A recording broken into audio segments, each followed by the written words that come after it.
નમસ્કાર મિત્રો, સ્વાગત છે આપ સૌનું 12મા ધોરણની અંદર વિકલિતના ઉપયોગો આપણે ભણીએ છીએ. આજે આપણે વિકલિતનો ભૂમિતિમાં ઉપયોગ શીખવો છે.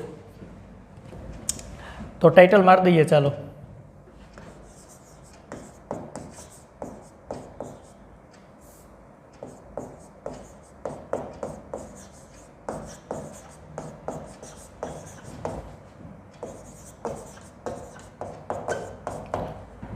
ભૂમિતિની અંદર વિકલિતનો ઉપયોગ શું થાય એની વાત આપણે આજે કરવી છે.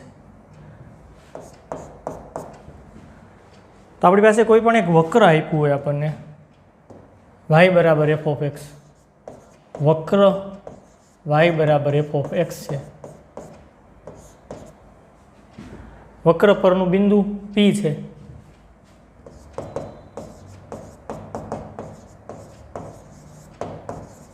વક્ર પરનું કોઈ પણ એક બિંદુ લઈએ P, x1 y1 છે. તો આપણે ખરેખર ગ્રાફ દોરીએ તો આ રીતનો ધારો કે ગ્રાફ મળે છે. x અક્ષ અને y અક્ષ બનાવી દઈએ. ભૂમિતિની અંદર ઉપયોગ કરીએ છીએ એટલે કાર્ટેશિયન પદ્ધતિ પ્રમાણે x અક્ષ y અક્ષ ઉગમ બિંદુ. કોઈ પણ એક વક્ર દોરવાનો છે એટલે વક્ર દોરી દઈએ. ચાલો, આ વક્ર બનાવી દઈએ. આમાં પણ એક વક્ર મળે છે. આ વક્રનું નામ આપણે આપ્યું છે y બરાબર f ઓફ x, એટલે કોઈ પ્રશ્ન નથી. આ વક્ર જે દોર્યો છે એ y બરાબર f ઓફ x વક્ર છે. હવે વાત કરવાની છે વક્રના સ્પર્શકની. ક્યાં? તો કે બિંદુ P આગળ. વક્ર ઉપર ધારો કે અહીંયા પર્ટિક્યુલર બિંદુ છે P, જેના અહીંયા આપણે લખ્યા છે x1 y1. બિંદુ P આગળ સ્પર્શક દોરી શકાય તો દોરીએ. આપણે આ બિંદુ P આગળ આપણે સ્પર્શક બનાવીએ છીએ. આ રીતનું આપણે એક સ્પર્શક બનાવીએ છીએ. આ સ્પર્શક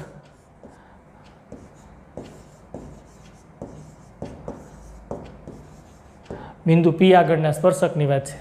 તો વિકલિતની મદદથી આ સ્પર્શકનો ઢાળ મળે. પહેલો મુદ્દો આપણને સિમ્પલી આવો મળે.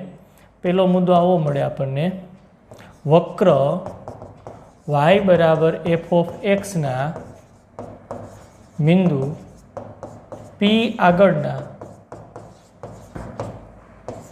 સ્પર્શકનો ઢાળ. એને આપણે એમ કહેતા હોય એ વિકલિતથી મળે. વક્ર y બરાબર f ઓફ x કીધું હોય તો dy બાય dx એનું વિકલિત શોધી લ્યો અને વિકલનની પર્ટિક્યુલર બિંદુ P આગળની કિંમત એ સ્પર્શકનો ઢાળ આપે. એટલે dy બાય dx બિંદુ P. આમે ઘણા વિદ્યાર્થીઓ લખી શકે dy બાય dx P એટલે કે x1 y1. હા, આમે લખી શકે d f of x, y એટલે f ઓફ x છે, બાય dx x1 y1. આમે થાય f ડેશ x1.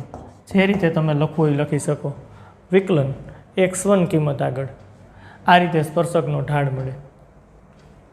સ્પર્શકનો ઢાળ મળી ગયો વિકલનની મદદથી તો સ્પર્શકનું સમીકરણ પણ શોધી શકાય. સ્પર્શકનું સમીકરણ શું થશે? ચાલો કહેજો. સ્પર્શકનું સમીકરણ શું થાય? તો કે y માઇનસ y1 બરાબર m કાઉન્સમાં x માઇનસ x1. આ ક્યાંથી આવ્યું? તો આ તો આપણે રેખામાં જાણીએ છીએ ઢાળ બિંદુ સમીકરણ. બિંદુ ઢાળ એક બિંદુ જાણીએ છીએ P x1 y1 અને આનો ઢાળ જાણીએ છીએ. સ્પર્શકનો ઢાળ એમ વ્યાખ્યાયિત કર્યો એ વિકલિતની મદદથી મળે. dy બાય dx yનું xની સાપેક્ષ વિકલન અને એ બિંદુ આગળ વિકલન શોધો તો એ સ્પર્શકનો ઢાળ આપશે. આ વિકલનનો ઉપયોગ થયો ઢાળ શોધવા માટે. સ્પર્શકનો ઢાળ શોધવા માટે વિકલનનો ઉપયોગ થાય. વિકલન એ બિંદુ આગળ સ્પર્શકનો ઢાળ આપે. ઢાળ મળી ગયો અને બિંદુ તો P હતું જ. તો ઢાળ બિંદુની મદદથી, ઢાળ છે અને બિંદુ છે, ઢાળ બિંદુની મદદથી સ્પર્શકનું સમીકરણ શોધી શકાય. અને ઢાળ બિંદુ સમીકરણ આપણને ખબર છે y માઇનસ y1 બરાબર m કાઉન્સમાં x માઇનસ x1. એમની કિંમત તો આપણે અહીંયા વિકલિતની મદદથી મળે છે dy બાય dx. આમે લખી શકો x1 y1 વિકલિત x1 y1 આગળ ઢાળ આપે x માઇનસ x1. તો જો આ વિકલિતનો ભૂમિતિની અંદર આપણે ઉપયોગ સ્પર્શકનો ઢાળ અને સ્પર્શકનું સમીકરણ શોધવા માટે કરી શકીએ.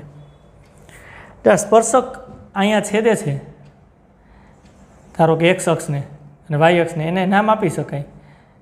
આ x અક્ષને ધારો કે છેદે છે એને તમે t કહી શકો. આ અહીંયા ટી તમે કહી શકો, એક્સ અક્ષને, વાય અક્ષને છેદે ત્યાં તમે એમ કહી શકો. આ છેદ બિંદુઓના નામ આપી શકાય. સ્પર્શક એક્સ અક્ષને છેદે ત્યાં વાય 0 થાય, વાય અક્ષને છેદે ત્યાં એક્સ 0 થાય, અને આ બિંદુ પણ મેળવી શકાય. આપણે મેળવવા જ છે.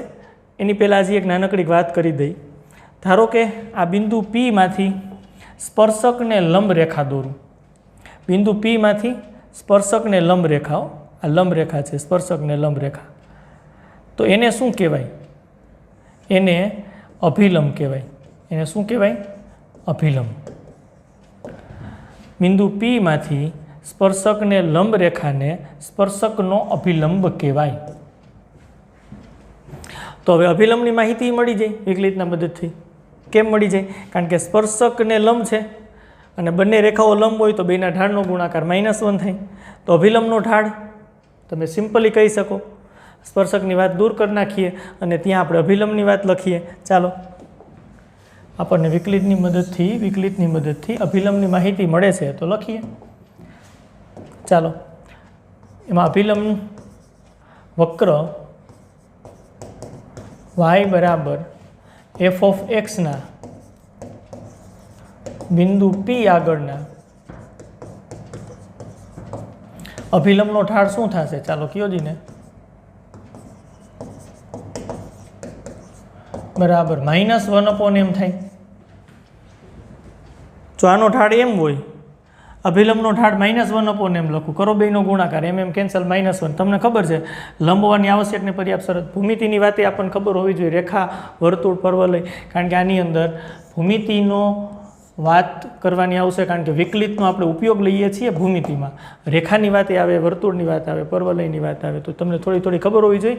અભિલંબનો ઢાળ -1/m શા માટે થાય? કારણ કે બે લંબ છે અને પરસ્પર લંબ હોય તો બેના ઢાળનો ગુણાકાર -1 થાય. હા, લંબ હોવાની આવશ્યક ને પર્યાપ્ત શરત, બે રેખાઓ લંબ હોવાની આવશ્યક ને પર્યાપ્ત શરત પ્રમાણે અભિલંબનો ઢાળ આપણને મળ્યો. તો આ વિકલિતની મદદથી જ મળે છે, કારણ કે એમ વિકલિતની મદદથી આપણે જોઈતો સ્પર્શકનો ઢાળ. તો અહીંયા સિમ્પલી આમ લખી શકાય -1 અહીંયા તમે લખી શકો એમ એટલે શું? તો કે dy/dx yનું એક્સની સાપેક્ષ વિકલન અને પર્ટિક્યુલર બિંદુ x1 y1 આગળ. એટલે આ સ્પર્શકનો ઢાળ આપે, -1/, સ્પર્શકનો ઢાળ એટલે અભિલંબનો ઢાળ મળે. આને આમે લખી શકી -dx/dy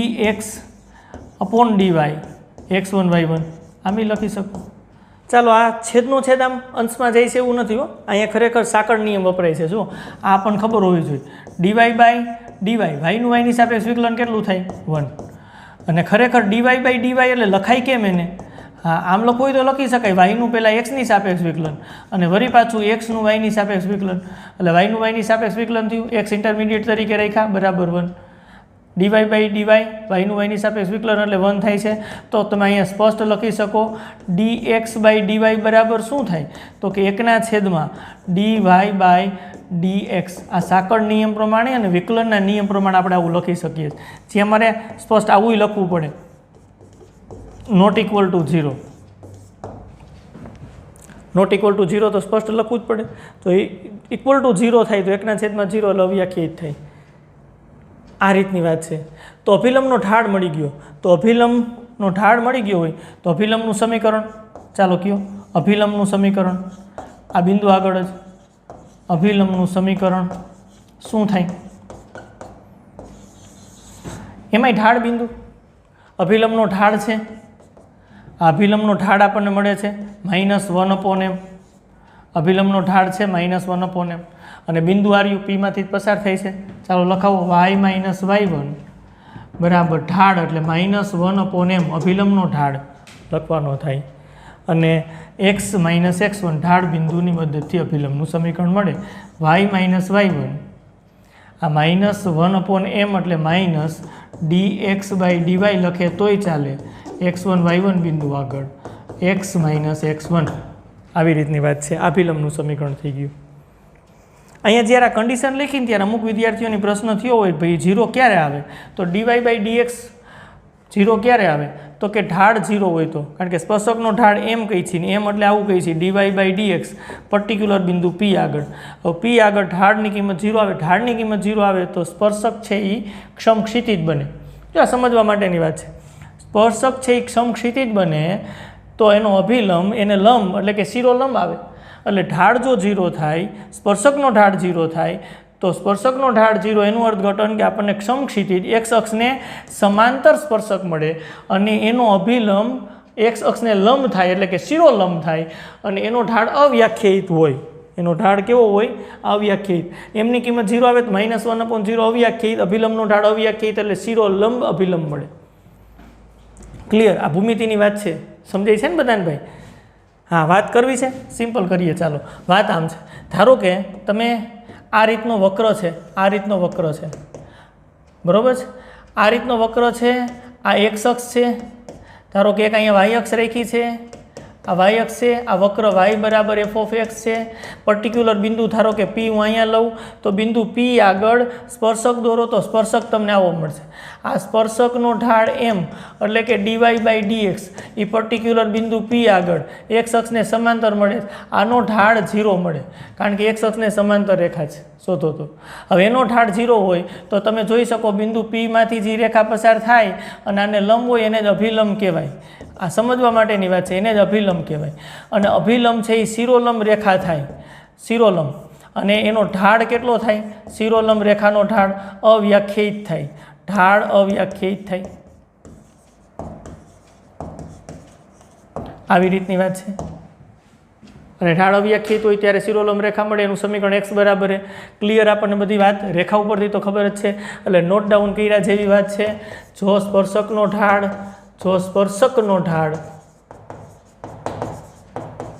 m બરાબર 0 હોય તો સમક્ષિતિજ અથવા તો x અક્ષને સમાંતર એવું શબ્દ વાપરો તો હાલે, સ્પર્શક મળે.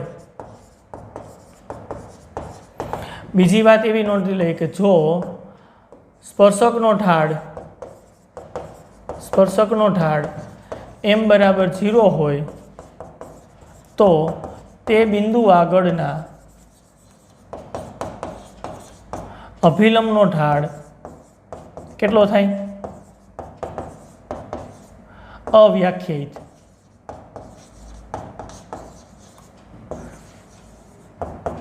અને તેથી અભિલંબ કેવો મળે? તેથી અભિલંબ શિરોલંબ એટલે કે x અક્ષને લંબ, અભિલંબ શિરોલંબ x અક્ષને લંબ મળે. આ સ્પર્શકની વાત અને અભિલંબની વાત. એટલે હવે આખું કન્ક્લુઝન થઈ ગયું. ચાલો પાછું એક વખત આની વાત કરી દઈએ, રિવિઝન કરી દઈએ કે શું વાત છે. તો કે આપણી પાસે એક વક્ર છે y બરાબર f(x). હવે f(x) વક્ર પરના પર્ટિક્યુલર બિંદુ P આગળની વાત છે. બિંદુ P આગળ આવી રીતના આપણને સ્પર્શક એક મળે. હવે આ સ્પર્શકનો ઢાળ વિકલિતની મદદથી શોધી શકાય, dy/dx બિંદુ P આગળ. એટલે આપણને આ ઢાળ મળી જશે. બિંદુ તો છે જ, ઢાળ બિંદુથી સ્પર્શકનું સમીકરણ શોધી શકાય. બિંદુ P આગળ સ્પર્શકને લંબ રેખા તમે લ્યો તો એને અભિલંબ કહેવાય.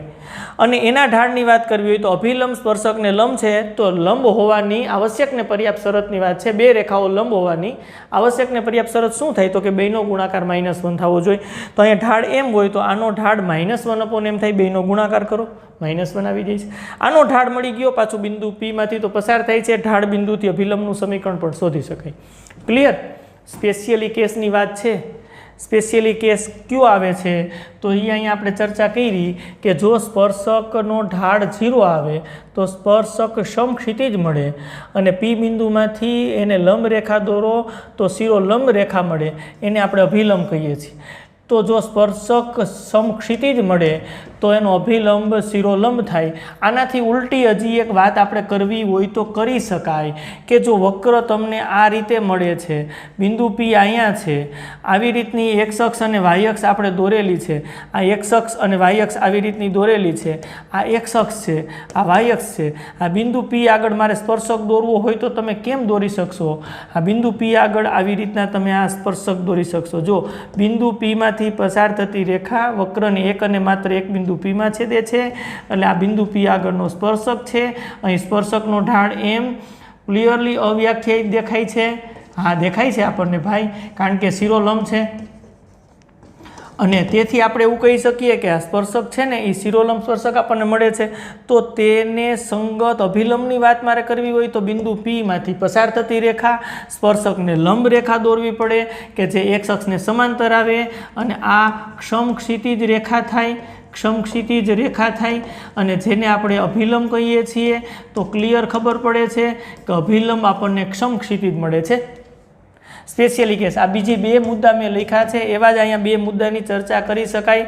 પહેલો મુદ્દો કે એમ સ્પર્શકનો ઢાળ અવ્યાખ્યાયિત હોય તો સ્પર્શક તમને મળશે એ શિરોલંબ મળશે, એને સંગત અભિલંબની વાત કરવાની થશે તો એનો ઢાળ 0 થશે, આનો ઢાળ 0 થશે. અભિલંબનો ઢાળ, કારણ કે તમે -1/m લખો છો અને એમ અવ્યાખ્યાયિત છે, છેદમાં અવ્યાખ્યાયિત, એટલે આ ટેન્સ ટુ 0 થાય એટલે આનો ઢાળ 0, એટલે કે તમને અભિલંબ ક્ષમક્ષિતિજ મળશે. હવે ક્લિયર વાત થઈ ગઈ. વિકલિતનો ઉપયોગ સ્પર્શકનો ઢાળ શોધવા માટે. સ્પર્શકનો ઢાળ મળી જાય એટલે અભિલંબનો ઢાળ મળી જાય, અને બિંદુ તો છે, ઢાળ બિંદુથી બેના સમીકરણ શોધી શકાય. અને આ સ્પેશિયલી કેસની વાત, એકનો ઢાળ 0 થાય તો બીજાનો અવ્યાખ્યાયિત, કારણ કે બંને પરસ્પર લંબ છે. ઓકે, આગળ વધીએ. ચાલો, હજી મુદ્દાની વાત આપણે કરવી છે. આપણે વિકલિતનો ભૂમિતિની અંદર ઉપયોગ, અને જે માહિતી મળી છે ને એ માહિતીની અંદર સ્પર્શકનું સમીકરણ, અભિલંબનું સમીકરણ, સ્પર્શકનો ઢાળ, અભિલંબનો ઢાળ, બસ એ વસ્તુ આપણે ડ્રો કરી નાખીએ અને ત્યાંથી મુદ્દો આગળ વધારીએ. ચાલો, તો સૌથી પહેલાં એક્સ અક્ષ વાય એક્સ ડ્રો કરવી જોશે, એટલે એક્સ અક્ષ વાય એક્સ બનાવીએ.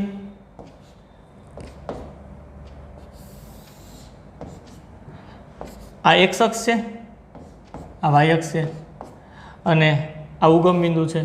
કોઈ પણ એક વક્ર બનાવીએ. આ વક્ર છે, વક્ર y બરાબર f ઓફ x છે, આ પ્રકારનું વક્ર. વક્ર પરનું કોઈ પણ બિંદુ P, અને P આગળ સ્પર્શક મારે દોરવો હોય તો P આગળ સ્પર્શક મને આ રીતનો મળશે. બિંદુ P આગળ સ્પર્શક, એક અને માત્ર એક જ બિંદુમાં છેદતી રેખાને સ્પર્શક કહેવાય. આ રીતનો સ્પર્શક આપણને મળે. આ સ્પર્શકનો ઢાળ આપણે વ્યાખ્યાયિત કર્યો. સ્પર્શકનો ઢાળ m આપણને કેવી રીતના મળે તો કે વિકલિત dy/dx. કયા બિંદુ આગળ તો કે બિંદુ P આગળ.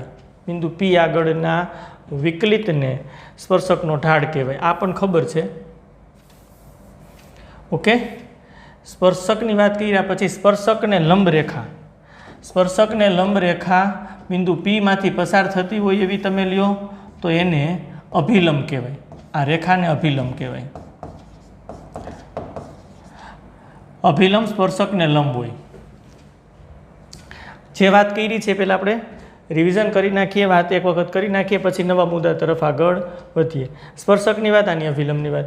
સ્પર્શકનો ઢાળ અહીંયા એમ વ્યાખ્યાયિત કર્યો છે, એમ બરાબર સ્પર્શકનો ઢાળ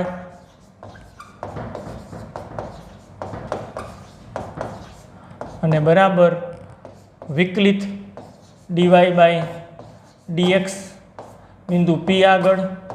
હા, dy/dx બિંદુ P એટલે x1 y1, x1 y1 બિંદુ આગળ. આ P ના યામ x1 y1 છે, બિંદુ P ના યામ x1 y1 છે. સ્પર્શકનો ઢાળ એમ વ્યાખ્યાયિત કરી નાખ્યો છે, એટલે આનો ઢાળ એમ છે. તો અભિલંબનો ઢાળ અહીં ક્લિયરલી આપણને ખબર પડે. અભિલંબનો ઢાળ શું થાય? અભિલંબનો ઢાળ -1/m થાય, કારણ કે આ બેયનો ગુણાકાર. સ્પર્શક અભિલંબને લંબ છે.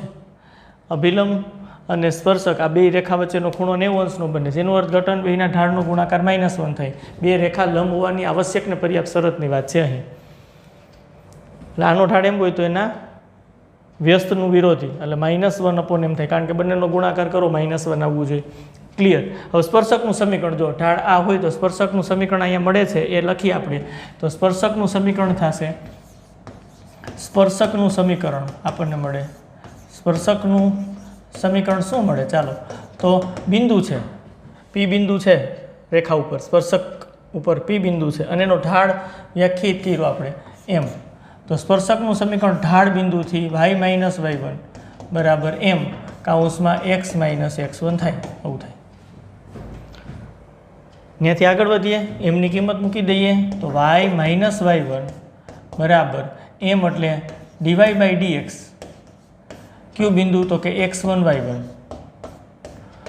x માઇનસ x1 y1 બિંદુ આગળ ઢાળ આપણે આવી રીતના વ્યાખ્યાયિત કર્યો છે વિકલિત. એ બિંદુ આગળ વિકલિત શોધો, એ સ્પર્શકનો ઢાળ આપે, એ બિંદુ આગળના સ્પર્શકનો ઢાળ આપે. આ સ્પર્શકનું સમીકરણ મળી ગયું. અભિલંબનું સમીકરણ એ આપણી પાસે છે. અભિલંબનું સમીકરણ. અભિલંબનું સમીકરણ આપણે શું લખી શકીએ? તો y માઇનસ y1, કારણ કે બિંદુ તો p જ છે, આ અભિલંબની વાત છે. એમાં ઢાળ -1/m લખવો પડે અને x માઇનસ x1. તો આપણે આવું લખ્યું હતું y માઇનસ y1 બરાબર -1/dy બાય dx, સ્પર્શકનો ઢાળ dy by dx, x1 y1 બિંદુ આગળ વિકલિતથી મળે x માઇનસ x1. જો આને પછી આપણે આમ લખી શકીએ y માઇનસ y1 બરાબર, આપણે હમણાં આગળ જોયું dy બાય dx, એકના છેદમાં dy બાય dx એટલે સાંકળ નિયમ પ્રમાણે શું થશે? હા, dx અપોન dy, કારણ કે dy બાય dy yનું yની સાપેક્ષ વિકલન 1 થાય અને એ પ્રમાણે આપણે dy બાય dx વ્યાખ્યાયિત કર્યા હતા. એટલે 1/dy બાય dx એટલે dx અપોન dy થશે. x1 y1 બિંદુ આગળ તો છે જ x માઇનસ x1. આ સમીકરણ થઈ ગયું અભિલંબનું. સ્પર્શકનું સમીકરણ, અભિલંબનું સમીકરણ આપણી સામે રેડી છે. આપણે હમણાં આગળ મેળવાતા પાછા એક વખત આપણે ચર્ચા કરી લીધી છે. બસ જે મુદ્દા મળ્યા છે એ પોઈન્ટ આઉટ કરીએ અને પછી નવી વાત તરફ આપણે આગળ વધવું છે. તો આપણને પોઈન્ટ મળ્યો છે. પોઈન્ટ કયો પોઈન્ટ મળ્યો છે? તો કે સ્પર્શકનું સમીકરણ અહીંયા લખી નાખીએ આપણે. સ્પર્શકનું સમીકરણ આપણી પાસે છે y માઇનસ y1 બરાબર, હા અત્યારે ઢાળ એમ જ રાખી x માઇનસ x1. અને અભિલંબનું સમીકરણ આપણને આવું મળ્યું છે. અભિલંબનું સમીકરણ છે y માઇનસ y1 બરાબર -1/m x માઇનસ x1. જ્યાં ચોખવટ કરી નાખીએ, આ m બરાબર dy બાય dx છે, yનું x ની સાપેક્ષ વિકલિત, x1 y1 બિંદુ આગળ સ્પર્શકનો ઢાળ એમથી વ્યાખ્યાયિત કર્યો છે. આ માહિતી આપણી પાસે છે, આપણે આની ડિટેલમાં ચર્ચા કરી છે, એટલે કોઈ વાંધો નથી. હવે નવી વાત આપણે કરવા જઈ રહ્યા છીએ. આ બધું દૂર કરી નાખીએ છીએ. ચાલો,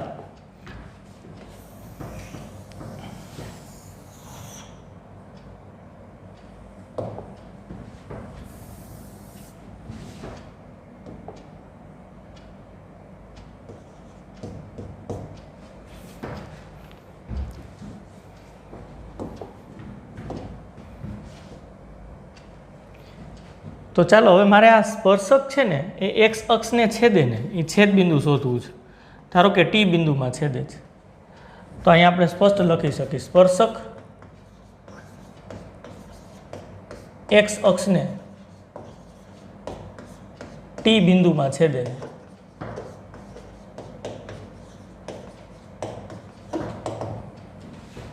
છેદે ત્યાં એટલે કે ટીનો વાયમ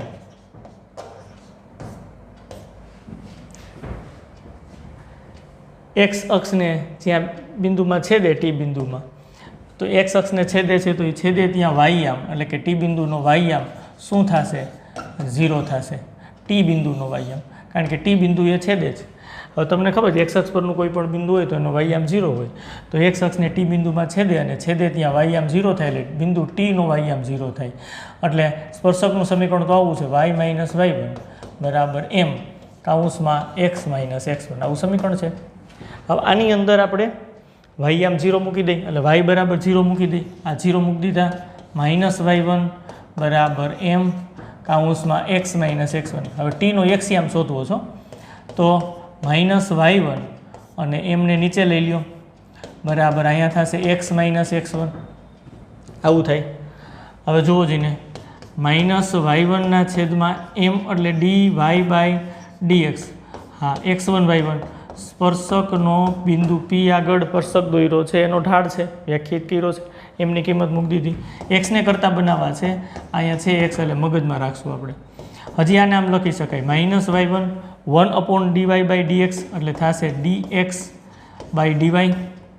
આવી રીતની વાત છે. અને અહીંયા આપણે લખી શકીએ x1 y1 બિંદુ આગળની વાત છે ભાઈ, બરાબર. સામેની બાજુ x માઇનસ x1, આનું સાદુરૂપ આપ્યું 1/dy/dx, એટલે dx/dy કર્યું છે.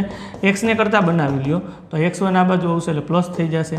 x1 માઇનસ y1 છે dx/dy x1 y1, આપણને એક્સયામ મળ્યો. વાયયામ તો ટીનો વાયયામ તો 0 હતો, એક્સયામ આપણને આ મળ્યો. તો ટીના યામ શું થશે એ આપણે ઉપર નોટ ડાઉન કરીએ. આ સાબિતી આપણે દૂર કરી નાખીએ. તો મારે ટીના યામ નોટ ડાઉન કરવા છે, એટલે અહીંયા સૌથી પહેલાં હું ટીના યામ લખું અને પછી બધું દૂર કરી નાખીએ. તો ટીના યામ આપણને બિંદુ ટી, એક્સ અક્ષને ટી બિંદુમાં છેદે છે, તો ટીના યામ આપણને ક્લિયરલી મળે છે. એક્સયામ મળે છે આ રહ્યું axiom, x1 minus y1 dx/dy x1 y1, અને વાયયામ એનો 0 છે. આ એક્સયામ છે અને વાયયામ 0. આ રીતના બિંદુ ટી મળે છે. કેવી રીતના મળ્યું? તો સ્પર્શક એક્સ અક્ષને છેદે ત્યાં વાય બરાબર 0 મૂક્યું અને એક્સયામ શોધી લીધું. ઓકે, હવે આને દૂર કરી નાખીએ.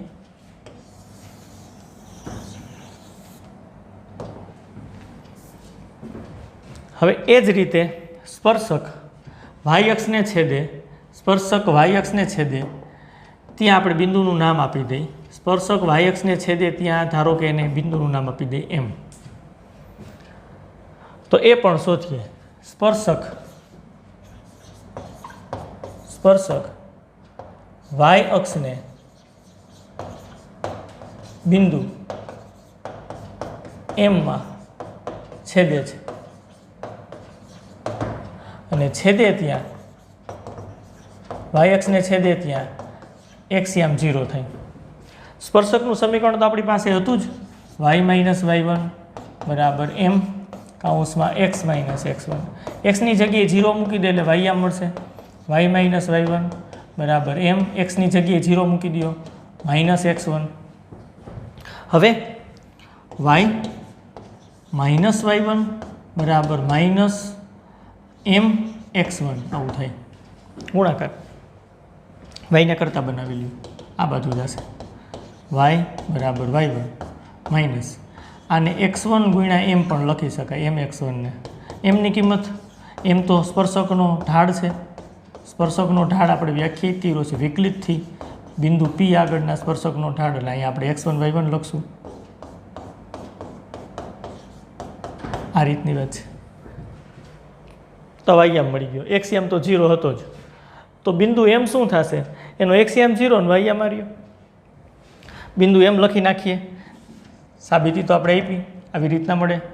બિંદુ એમ લખી નાખીએ. અહીંયા આપણને જે બિંદુ જોઈએ છે એ મળી ગયું છે, નો પ્રોબ્લેમ. ચાલો બિંદુ એમ લખી નાખીએ. ચાલો એમ, એનો એક્સયામ 0 મળ્યો અને વાયયામ, કારણ કે વાય અક્ષ પરનું બિંદુ છે, વાય અક્ષને એમમાં છેદે છે એટલે એનો એક્સયામ 0 હશે. અને વાયયામ આવો મળ્યો y1 minus x1 dy/dx x1 y1. તો આ સિમ્પલ વાત છે. આવી રીતના ટી અને એમ બંને મળી ગયા. સાબિતી દૂર કરી દઈ, કારણ કે છેદે ત્યાં આપણે એક્સયામ 0 મૂકીને કામ કર્યું છે. ઓકે, તો આ બે બાબત આપણને મળી જાય ને એટલે એક વસ્તુ તો ક્લિયર થઈ જાય કે આ સ્પર્શક એક્સ અક્ષને ટી બિંદુમાં છેદે છે અને વાય અક્ષને એમ બિંદુમાં છેદે છે. બરાબર, નો પ્રોબ્લેમ. તો સ્પર્શકનો એક્સ અંતખંડ શું થાય? સ્પર્શકનો એક્સ અંતખંડ, હા, રેખા ચેપ્ટરની અંદર આપણે ભણ્યા છીએ અંતખંડ કેવી રીતના મળે.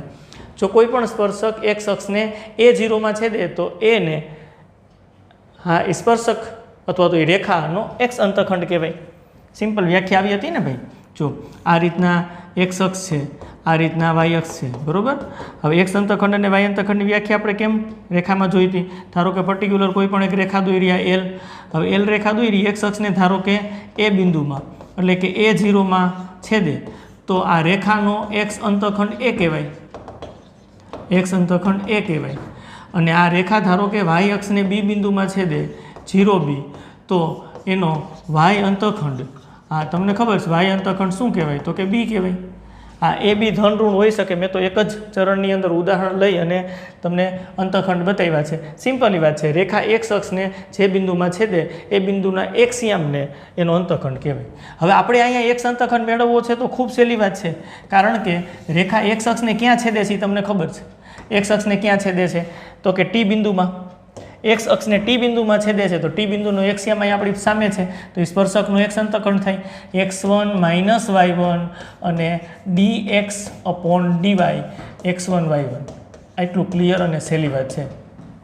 બીજો મુદ્દો એ મળશે સ્પર્શકનો વાય અંતખંડ. હા, આ સ્પર્શક છે એ વાય અક્ષને કયા બિંદુમાં છેદે છે ભાઈ?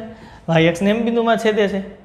વાય અક્ષને જો એમ બિંદુમાં છેદતા હોય તો એના વાયયામને, કારણ કે જો હમણાં આપણે ઉદાહરણ લીધું હતું કે રેખા છે એ વાય અક્ષને બી બિંદુમાં છેદે તો બીના યામ મેં લખ્યા હતા 0 b અને બીને રેખાનો વાય અંતખંડ કહેવાય. એમ આને આ વાયયામ જે મળે છે એને વાય અંતખંડ કહેવાય. y1 - x1 અને અહીંયા આવશે dy by dx. Clear? x1 y1 આવી રીતની વાત છે. એટલે સ્પર્શકનો એક અંતખંડ મળી ગયો, સ્પર્શકનો વાય અંતખંડ મળી ગયો. અને જો યાદ રાખવું છે ને ખૂબ સહેલું, આપણે સિસ્ટમેટિક સાબિતી પ્રમાણે તો બધું મેળવું. કેવી રીતના આવે? સ્પર્શક એક્સ અક્ષને છેદે ત્યાં વાય બરાબર 0, વાય અક્ષને છેદે ત્યાં એક્સ બરાબર 0, એક્સ યામ વાય યામ, પછી અંતખંડ આપણને મળ્યા. પણ એક્સ અંતખંડ યાદ રાખવું હોય તો એક્સથી શરૂઆત થાય એટલે x1 લખીએ છીએ. સ્પર્શકનો વાય અંતખંડ વાયથી શરૂઆત થાય એટલે y1. જો લખતા આવડી જાય. સ્પર્શકનો એક્સ અંતખંડ એટલે તમે પહેલાં x1 લખશો, સ્પર્શકનો વાય અંતખંડ લખવાની વાત હોય તો y1 લખશો. જેવું x1 લખ્યું એટલે અહીંયા એના પછીની વાત આવે y1, અહીંયા y1 લખો તો એના પછીની વાત આવે x1. વચ્ચે નિશાની બેયમાં માઇનસ છે. આ ટ્રીક આપણે યાદ રાખવાની.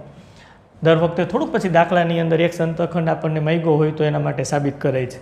ડાયરેક્ટ આપણને એક્સ અંતખંડ સ્પર્શકનો શું થઈ આ ખબર હોવી જોઈએ, સ્પર્શકનો વાય અંતખંડ શું થઈ આપણને ખબર હોવી જોઈએ. એટલા માટે આપણે થોડુંક લોજિક વાપરી અને કેવી રીતના એક્સ અંતખંડ બને છે, વાય અંતખંડ કેવી રીતના બને છે એના વિશે વાત કરીએ છીએ. એક્સ અંતખંડ તો x1, વાય અંતખંડ તો y1. x1 લખ્યું છે તો અહીંયા y1 આવશે, y1 લખ્યું છે તો અહીંયા x1 આવશે. ગુણાકારમાં જુઓ, અહીં વચ્ચે માઇનસ નિશાની છે તો આનાથી બાકી રહેતા ચલની વાત ઉલટી વાત આવશે. અહીંયા y છે તો xનું yની સાપેક્ષ વિકલન કરવું પડે, dx by dy. x1 y1 બિંદુ આગળની વાત છે. તો x છે તો એના પછીનો ચલ કયો બાકી રહ્યો તો કે y, તો yનું xની સાપેક્ષ વિકલન થશે dy બાય dx. આ રીતના x અંતખંડ અને y અંતખંડનું સ્ટ્રક્ચર છે. એટલે યાદ રાખવામાં થોડીક આપણને સરળતા રહી, એટલા માટે વાત કરી દીધી કે આવી રીતના બને છે. સાબિત તો કર્યું જ આપણે, મેળવું. હવે સ્પર્શકની જેવી વાત કરીને એવી જ વાત અભિલંબની કરી શકાય. અભિલંબ એક્સ અક્ષને છેદે એ છેદબિંદુ શોધી લ્યો, વાય અક્ષને છેદે એ છેદબિંદુ શોધી લ્યો અને એના અંતખંડો મેળવો. એટલે આ દૂર કરી નાખીએ છીએ અને અભિલંબની વાત શરૂ કરીએ છીએ. ચાલો,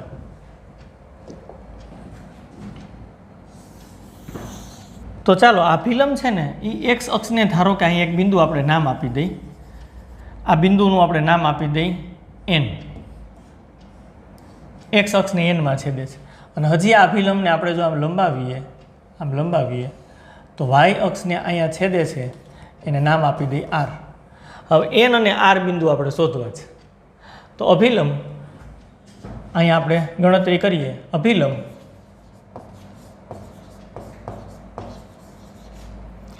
એક્સ અક્ષને n બિંદુમાં છેદે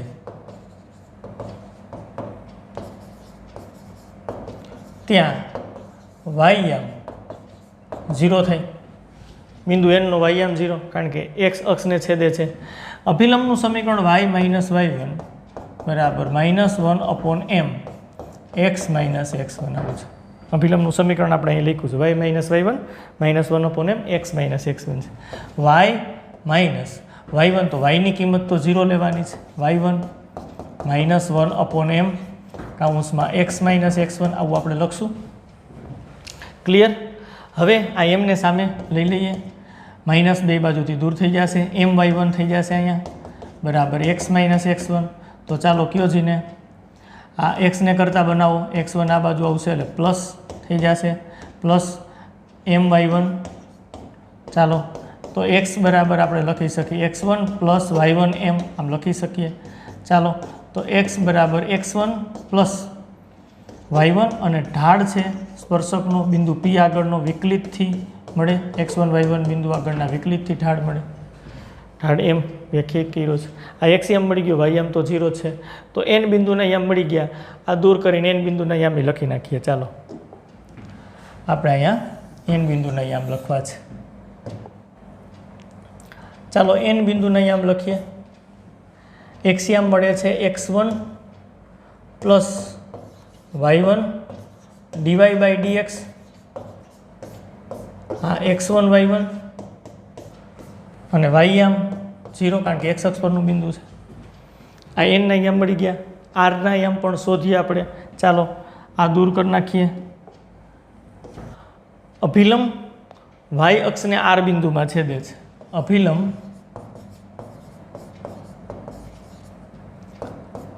y અક્ષને r બિંદુમાં છેદે છે. r બિંદુમાં છેદે ત્યાં બિંદુનો x યામ 0 થાય કારણ કે y અક્ષ પરનું બિંદુ છે. અભિલંબનું સમીકરણ તો હતું આપણી પાસે, y માઇનસ y1 બરાબર -1/m x માઇનસ x1 આવું છે ને. x યામ 0 મૂકી દો. ચાલો y માઇનસ y1 બરાબર -1/m x ની જગ્યાએ 0 minus x1. y minus y1 બરાબર આ માઇનસ માઇનસ પ્લસ એટલે x1 આવશે અને નીચે m છે એટલે dy બાય dx. હા, x1 y1 ઢાળની વાત. y આ y1 માઇનસ છે, આ બાજુ જાય એટલે પ્લસ થઈ જાય, plus x1 1/dy by dx એટલે dx બાય dy થાય x1 y1. આ એનો y યામ મળી ગયો. x યામ તો 0 છે એટલે r બિંદુના યામે મળી ગયા. ચાલો r બિંદુના યામ લખી નાખો. અહીં r બિંદુના યામ લખી નાખીએ.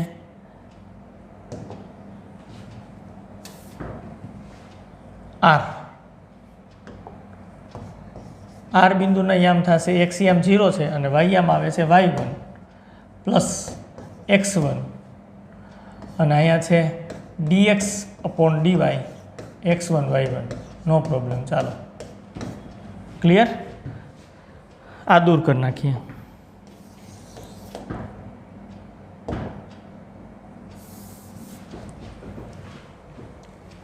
તો હવે આપણને tm મળી ગયા, nr મળી ગયા. તો અભિલંબનો x અંતખંડ મળે. અભિલંબનો x અંતખંડ. અભિલંબ x અક્ષને ક્યાં છેદે છે? તો કે n બિંદુ આગળ. n જે બિંદુ છે એનો x યામ શું છે? એ અભિલંબનો x અંતખંડ થાય. x1 plus y1 dy by dx આપણને ખબર છે અંતખંડની વ્યાખ્યા પ્રમાણે.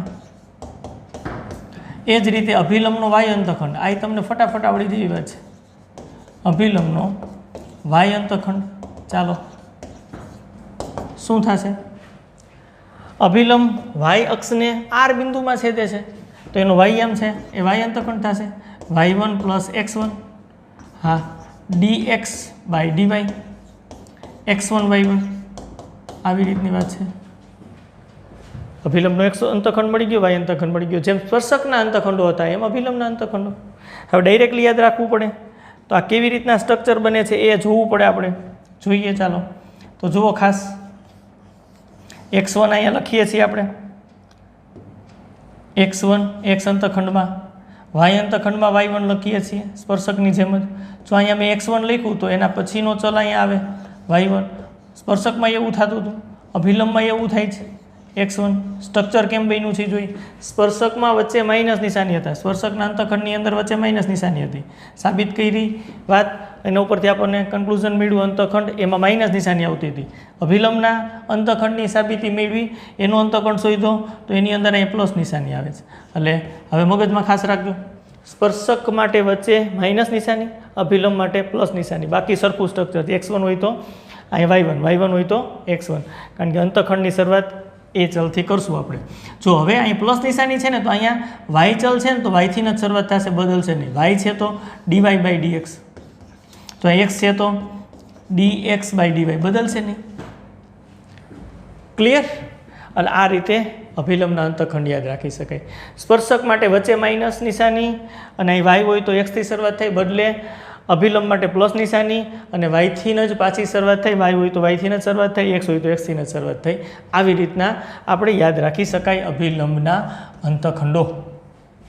ઓકે, હજી એક નાનકડા મુદ્દાની વાત કરવી છે, આ દૂર કરી નાખીએ અને આગળ વધીએ. ચાલો હવે વાત એ કરવી છે કે આ બિંદુ P માંથી મારે આમ લંબ દોરવો છે. આ લંબનું લંબપાત બિંદુ છે ને એને ધારો કે હું નામ આપી દઉં G. તો G ના આમ શું થશે?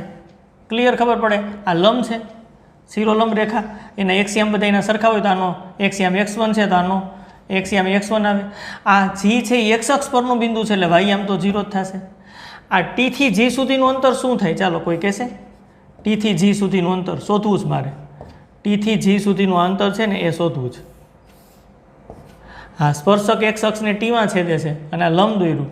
આ લંબ પાદ બિંદુ મેં G લીધું છે, T થી G સુધીનું અંતર. તો x અક્ષ ઉપર બે બિંદુઓ વચ્ચેના અંતરની વાત કેવી રીતના કરી શકાય? આ x અક્ષ ઉપર એક બિંદુ ધારો કે અહીંયા A છે અને એક બિંદુ ધારો કે અહીંયા B છે.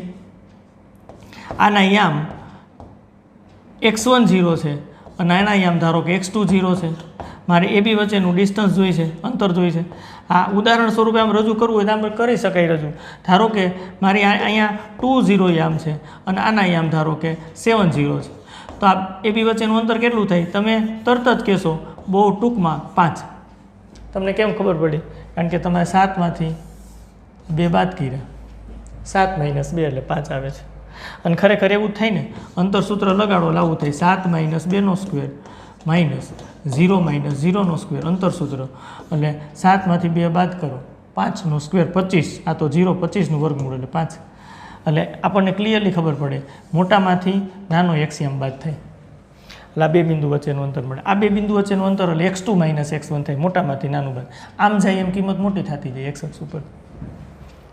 ઓકે, બસ આ કોન્સેપ્ટ ભૂમિતિનો છે ને એ અહીંયા વાપરવો છે આપણે. T થી G સુધીનું અંતર શોધવું છે. ચાલો એટલે આ દૂર કરી નાખીએ.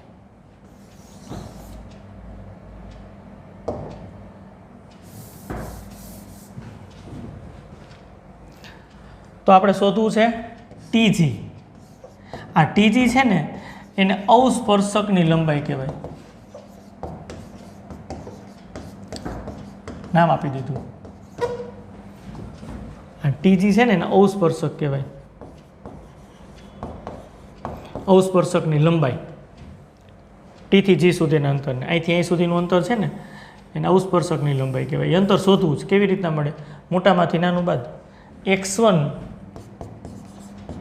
હા લંબાઈ છે એટલે ધન હોય એટલે માનાક રાખીએ છીએ x1. અને એ Tનો એક્સિયમ શું છે? એક્સિયમની બાદ બાકી આ T બિંદુ રહ્યું એનો એક્સિયમ આ રહ્યો. x1 માઇનસ કરો બાદ બાકી x1 - y1 dx/dy. જોજો ખાસ x1 y1 આવી રીતની વાત છે. બ્રેકેટ ઓવર આ x1 - x1 cancel, minus minus plus એટલે અહીંયા થશે y1 અને dx/dy સાદુરૂપ આપી દો, માઇનસ અંદર આપી દો. x1 cancel, minus minus plus એટલે આ બચશે. આ આપણને જે લંબાઈ મળી ને એ અવસ્પર્શકની લંબાઈ છે. હા, સ્પર્શકના ઢાળ સ્વરૂપે લખવું હોય તો આપણે આને આમ લખી શકાય y1 dx/dy એટલે થશે હા 1/dy dx x1 y1. આમ આને આમે લખી શકાય y/,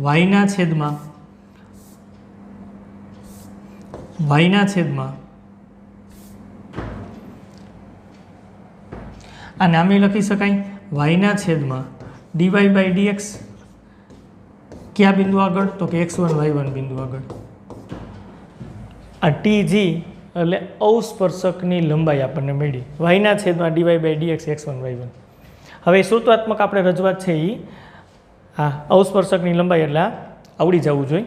સાબિતીની દર વખતે જરૂર નથી. કેમ આવ્યું એ આપણે અહીંયા કહી દીધું. થિયરિકલ પોર્શનની અત્યારે બધી વાત કરીએ છીએ, પછી જે સૂત્ર આપણને મળશે એનો આપણે દાખલાની અંદર ઉપયોગ કરશું અને વિકલિતના ઉપયોગોમાં આપણે આગળ વધશું. અત્યારે ભૂમિતિમાં જ્યાં જ્યાં વિકલન વપરાય છે એની બધી થિયરિકલ પોર્શનની વાત કરીએ છીએ. કેમ આવે બસ એ મેળવીએ છીએ. અવસ્પર્શકની લંબાઈનું સૂત્ર આ છે તો કેમ આવ્યું એ આપણે સાબિત કરીએ છીએ. સૂત્ર આવી ગયું. ઓકે, સાબિતી દૂર કરી નાખીએ, સૂત્ર લખી નાખીએ. ચાલો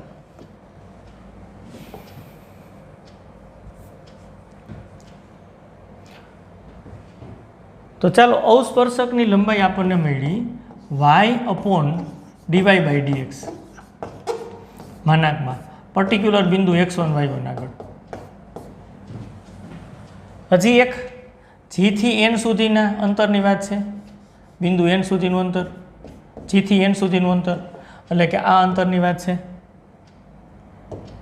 આ અંતરની વાત છે, g થી n સુધીનું અંતર. આ g થી n સુધીનું અંતર છે ને, હા, એ અંતરને અવાભિલંબ કહેવાય. અવાભિલંબ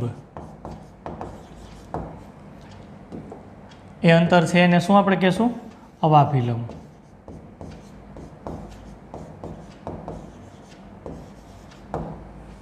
અને એ આપણે શોધવું છે.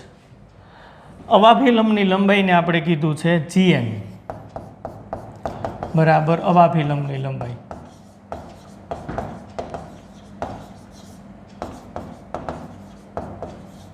ચાલો, અવાભિલંબની લંબાઈ કેવી રીતના મળશે? n નો એક્સિયામ છે x1 plus y1 dy/dx x1 y1, મોટામાંથી નાનું બાદ x અક્ષ ઉપરના જ બિંદુઓ છે, માઇનસ આ n નો એક્સિયામ, એમાંથી g નો એક્સિયામ બાદ એ x1 છે, માઇનસ x1 કરો, આ x1 કટ, માનાંકની અંદર y1 dy/dx x1 y1 આવું આવે છે.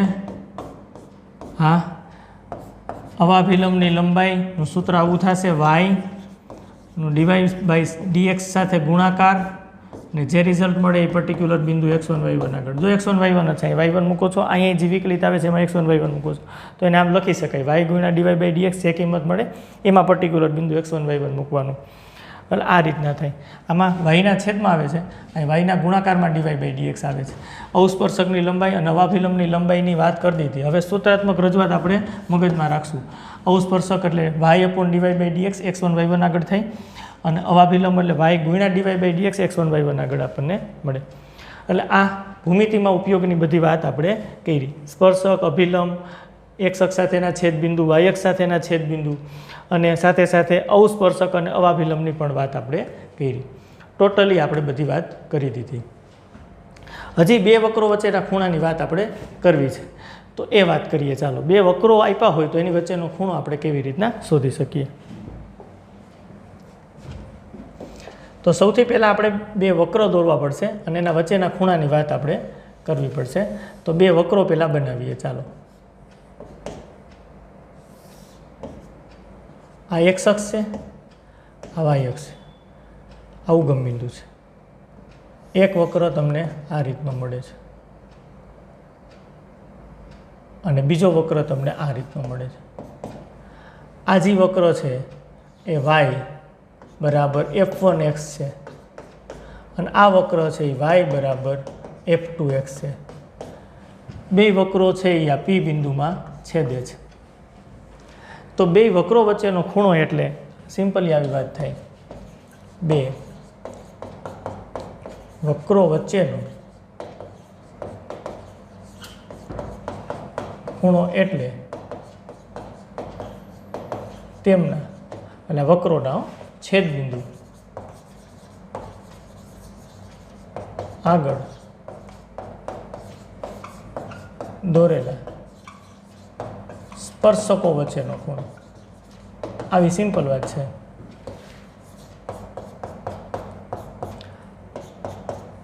બે વક્રો વચ્ચેનો ખૂણો એટલે ધારો કે બે વક્રો કોઈ પણ એક પર્ટિક્યુલર બિંદુ આગળ છેદે છે, તો એ છેદ બિંદુ આગળ સ્પર્શકો દોરવાના, અને સ્પર્શકો વચ્ચેનો ખૂણો છે એને બે વક્રો વચ્ચેનો ખૂણો કહેવાય. આ રીતે વક્રો વચ્ચેનો ખૂણો વ્યાખ્યાયિત કર્યો છે.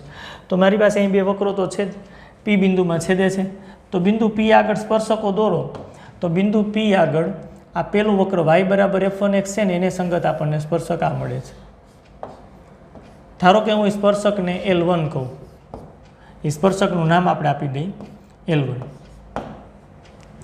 તો અહીંયા સ્પર્શકનો ઢાળ મને મળી જાય, સ્પર્શકનો ઢાળ L1 સ્પર્શકનો ઢાળ બિંદુ P આગળ વક્ર y બરાબર f1x જે વક્ર છે એના ઉપર બિંદુ P આવેલું છે, અને પીમાંથી આપણે વક્ર અને સ્પર્શક દોર્યો છે તેનો ઢાળ વિકલિતની મદદથી મળે.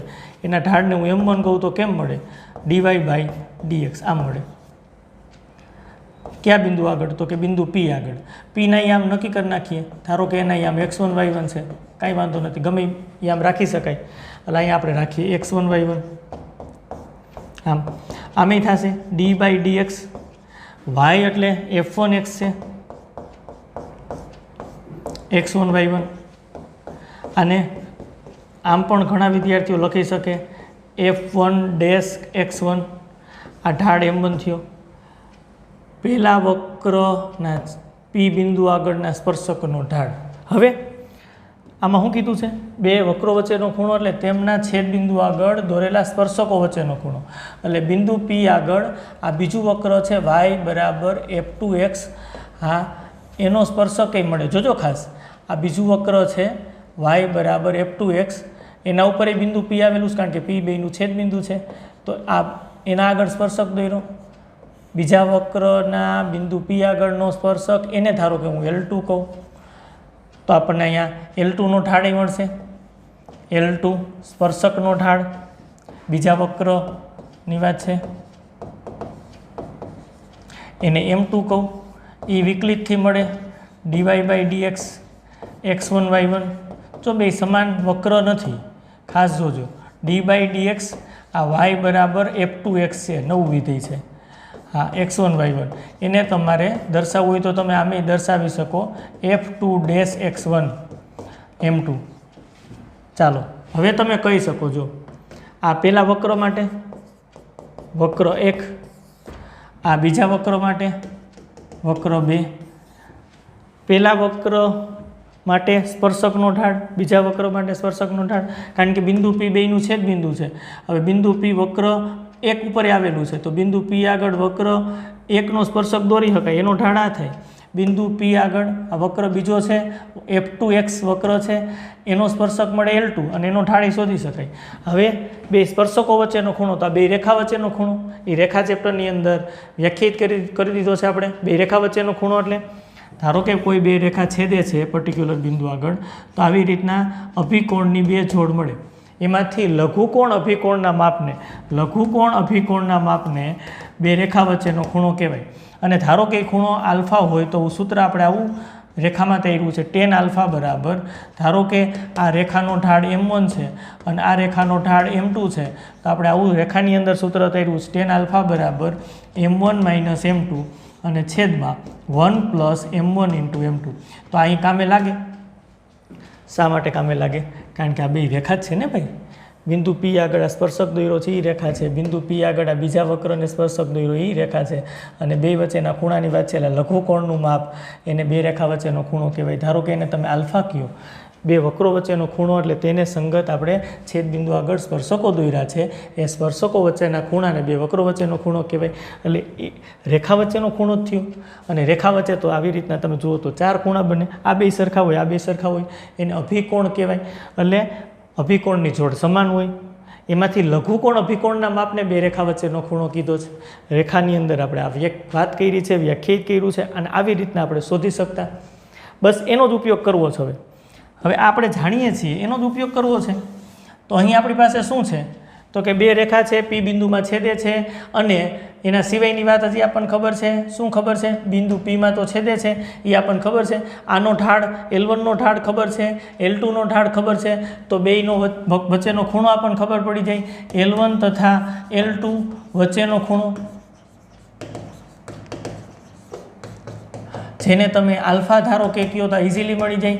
આને વક્રો વચ્ચેનો ખૂણો કહેવાય, કારણ કે બે એકની એક જ વાત કરી છે. વક્રો વચ્ચેનો ખૂણો એટલે એના છેદ બિંદુ આગળ દોરેલા સ્પર્શકો વચ્ચેનો ખૂણો, અને સ્પર્શકો L1 L2 છે. અને કેવી રીતના મળે? આલ્ફા કેવી રીતના મળે? હા, આલ્ફા કેવી રીતના મળે? તો કે tan આલ્ફા બરાબર સૂત્ર છે બે રેખા વચ્ચેના ખૂણાની વાત, એકનો ઢાળ m1, બીજાનો ઢાળ m2, m1 - m2 છેદમાં 1 + m1 × m2. આ રીતે મળે. આલ્ફાને જો કરતા બનાવવો હોય તો આમેય થાય tan ઇન્વર્સ m1 - m2 છેદમાં આવશે 1 + m1 × m2. આવી રીતના મળશે. આ બે વક્રો વચ્ચેના ખૂણાની વાત થઈ. અહીંથી આપણને પ્રશ્નની શરૂઆત થાય કે દર વખતે વક્રો વચ્ચેનો ખૂણો શોધવા માટે ઢાળની જરૂર પડે, તો ઢાળ વ્યાખ્યાયિત હોવા જોઈએ. ઘણી વખત ઢાળ અવ્યાખ્યાયિત થાય, ઢાળ 0 થાય, આ બંનેના ઢાળનો ગુણાકાર -1 થાય, તો આવી કન્ડિશન લેવી પડે. 1 by 1 કન્ડિશન આપણે ચેક કરીએ કે ખરેખર સ્થિતિ શું થશે. છેદબિંદુ આગળ દોરેલા સ્પર્શકો વચ્ચેના ખૂણાની વાત વ્યાખ્યાયિત કરી આ રીતના આપણને મળશે. ક્લિયર?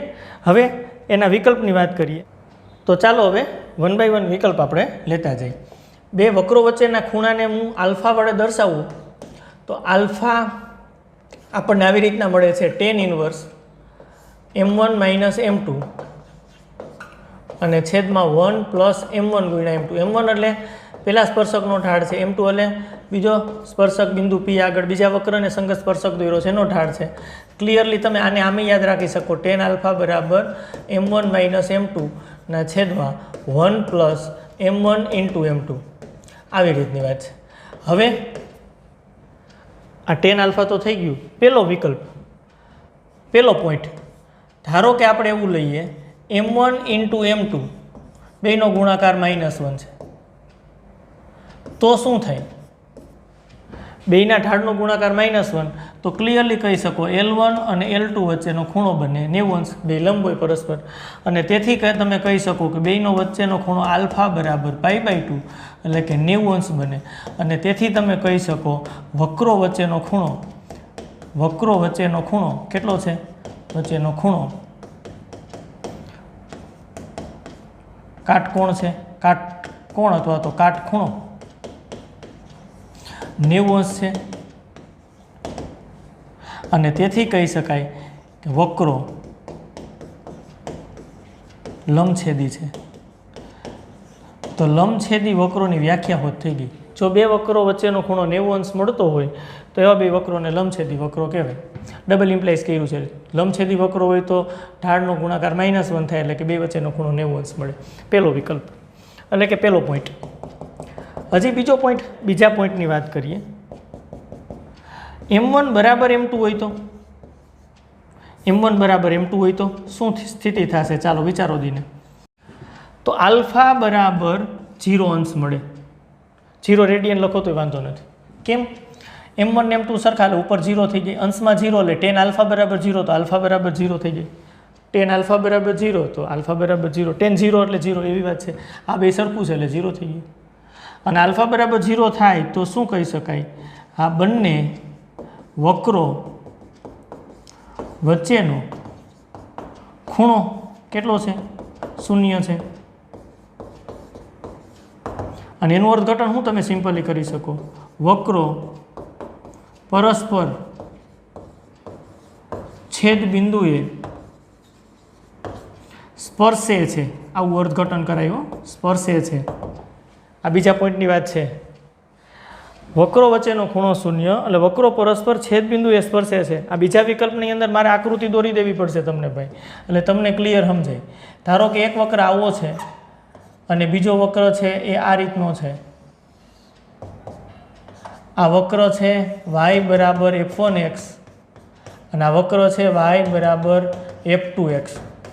આ એનું છેદ બિંદુ P મળે છે.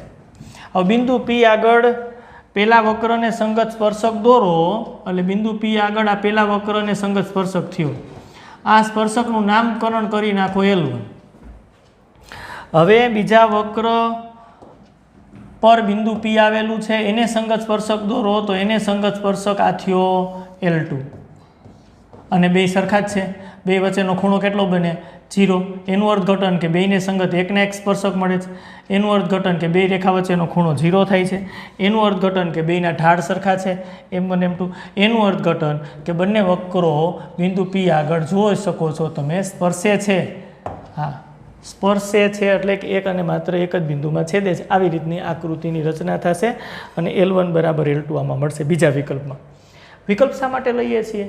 હા, એક વખત થિયરીની અંદર બધી જ જો આપણે વાત કરી નાખીએ તો તમારા માટે દાખલા ખૂબ સહેલા થઈ જાય અને કોઈ પણ કોન્સેપ્ટ આધારિત દાખલો થોડોક ટ્વિસ્ટ કરે તો એ તમે વિચારી શકો, કારણ કે સીધા વક્રના ઢાળની વાત તો આપણે કરી નાખી, આ સૂત્ર દ્વારા મળે છે, પણ એમાં સ્પેશિયલી કેસની પણ વાત આપણે કરીએ છીએ કે તમને હવે કન્ક્લુઝન નીકળી જાય, જો ઢાળનો ગુણાકાર -1 હોય ને તો બે વક્રો વચ્ચેનો ખૂણો 90 અંશ મળે, લંબછેદી કહેવાય. અને જો બે ઢાળ સરખા હોય તો આપણને બિંદુ P છેદ બિંદુ તો એક જ છે, એકના એક જ સ્પર્શક મળે, એનું અર્થઘટન બે વચ્ચેનો ખૂણો 0 અને વક્રો સ્પર્શે છે એવું કહી શકાય.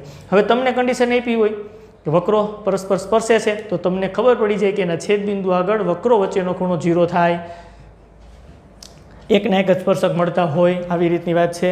જો આનો જ પેટા વિકલ્પ આવો તમે વિચારી શકો હો ભાઈ, આવો તમે વિચારી શકો, ત્રીજા નંબર ઉપર આમ વિચારી શકો, M1 બરાબર M2 બરાબર 0 હોય તો શું થાય? વક્રો વચ્ચેનો ખૂણો શું થાય? હા, આલ્ફા બરાબર 0, વક્રો પરસ્પર છેદ બિંદુએ સ્પર્શે છે. તમે કહો આના જેવી જ વાત છે, M1 બરાબર M2 લીધું તમે સ્પેશિયલી કહેશ કે બે 0 હોય તો અહીંયા જે સ્પર્શકો મળશે ને, સ્પર્શકો, એ સ્પર્શકો બંને તમે જોશો ને તો એ સ્પર્શકો કેવા હશે ખબર છે? હા, M1 ઢાળ 0 હોય, M2 ઢાળ 0 હોય, x અક્ષને સમાંતર હોય, x અક્ષને સમાંતર એટલે સમક્ષિતિજ. તો ત્રીજા પોઈન્ટની આકૃતિ મારે દોરવી હોય ને તો એ આવી મળે. આપણે બધી ડિટેલમાં ચર્ચા કરવા માગીએ છીએ ભાઈ. જો આવી મળે, આ વક્ર y બરાબર f1x ધારો કે રાખું અને આ વક્ર y બરાબર f2x રાખું. ચાલો આ P બિંદુએ બંને વક્રો છેદે છે. P બિંદુ આગળ પહેલા વક્રને સંગત બિંદુ P આગળ સ્પર્શક આ થાય L1. હા, બીજા વક્ર પરનું બિંદુ P છે તો બિંદુ P આગળ એનો સ્પર્શક આ મળે. L1 ને L2 તમે જોઈ શકો છો સમક્ષિતિજ છે, કારણ કે બેયનો ઢાળ M1 બરાબર M2 બરાબર 0 છે, તો એ કહી શકાય કે આ બંને વક્રો સ્પર્શે છે. હવે જે આના ઉપરથી એક વાત કરી શકાય, ચોથા નંબરની વાત. હા, શું? M1 અવ્યાખ્યાયિત, M2 અવ્યાખ્યાયિત. હવે તમે સમજી શકો ને ભાઈ, આમાં M1 બરાબર M2 ન લેવાય કારણ કે બે અવ્યાખ્યાયિત છે, 0 હોઈ શકે, બે સરખા હોઈ શકે, બેનો ગુણાકાર -1 હોઈ શકે. અને ચોથો વિકલ્પ જે આપણે લીધો બે અવ્યાખ્યાયિત હોય, બે અવ્યાખ્યાયિત હોય એનું અર્થઘટન શું થાય? M1 અવ્યાખ્યાયિત ક્યારે થાય? કે L1 રેખા શિરોલંબ હોય, ખૂણો π/2 નો બને x અક્ષ સાથે, તો એ રેખાનો ઢાળ કહી શકાય અવ્યાખ્યાયિત. ઢાળ M1 બરાબર આપણને ખબર છે tan θ1, અને આ θ1 છે ને એ π/2 થવું જોઈએ. હા, M2 એટલે આપણને ખબર છે tan θ2, અને આ આપણને ખબર છે θ2 છે ને એ π/2 થવું જોઈએ, કારણ કે tan π/2 અવ્યાખ્યાયિત હોય. એનું અર્થઘટન કે આ tan π/2 આગળ આ ઢાળ આપણને ન મળે, એટલે કે શિરોલંબ આપણને સ્પર્શકો મળવા જોઈએ. તો આની આકૃતિ આવી રીતની થશે. M1 અવ્યાખ્યાયિત હોય, M2 અવ્યાખ્યાયિત હોય તો આપણે ક્લિયરલી કહી શકીએ કે બંને સ્પર્શકો છે ને એ આપણને શિરોલંબ મળે છે. અને એની આકૃતિની વાત શું આવશે? આ બંને અવ્યાખ્યાયિત થાય તો પણ આપણે એમ કહી શકાય કે બંને વક્રો વચ્ચેનો ખૂણો કેટલો મળે? 0. હા, આલ્ફા 0 મળે. અને બંને વક્રો પરસ્પર સ્પર્શે છે. આમાંય સ્પર્શે છે હોય, બેયના ઢાળ અવ્યાખ્યાયિત હોય ને તો બંને વક્રો વચ્ચેનો ખૂણો 0 થાય, બંને વક્રો પરસ્પર સ્પર્શે છે, છેદ બિંદુ આગળ સ્પર્શે છે. P બિંદુ જે આપણે લીધું છે એના આગળ સ્પર્શે છે. હવે એની આકૃતિ દોરી તો પરફેક્ટ આપણને ખબર પડે, આકૃતિ દોરવી પડશે, કેવી રચના થશે. તો આવી રીતની વાત થઈ. જો એક વક્ર મેં આમ રાખ્યો, જોજો ખાસો, અને બીજો વક્ર હું આમ રાખું.